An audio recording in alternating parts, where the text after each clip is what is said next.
మాటలు లేవు, మాట్లాడుకోవడాలు లేవు. పీఓకేను అప్పగించడం తప్ప మరో అంశం లేదు. ఇది భారత్ చెబుతున్న మాట.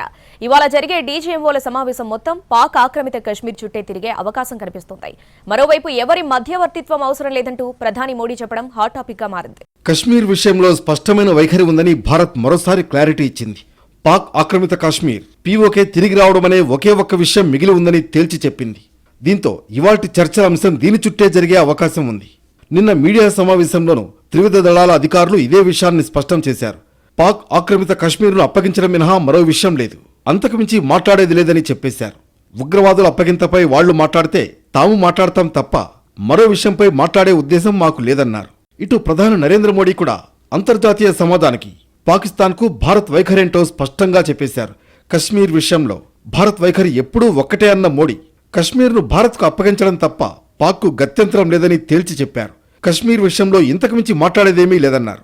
తమకు ఎవరి మధ్యవర్తిత్వం అవసరం లేదని చెప్పారు ప్రధాని మోడీ. మీరు జోక్యం చేసుకోవద్దు అని డైరెక్ట్ గానే అమెరికాకు చెప్పేశారు. భారత్ ఎట్టి పరిస్థితుల్లో సరిహద్దు వద్ద దాడుల్ని సహించదని, పాక్ ఆక్రమిత కశ్మీర్ అప్పగింతపై తప్ప మరో అంశంపై పొరుగు దేశంతో చర్చించబోమని తేల్చి చెప్పారు. భారత్ పాకిస్తాన్ కాల్పుల విరమణ తర్వాత ఇవాళ మధ్యాహ్నం ఇరు దేశాల మధ్య శాంతి చర్చలు జరుగుతాయి. చర్చల వేళ పాక్ ఆక్రమిత కాశ్మీర్ అంశం హాట్ టాపిక్ గా మారింది.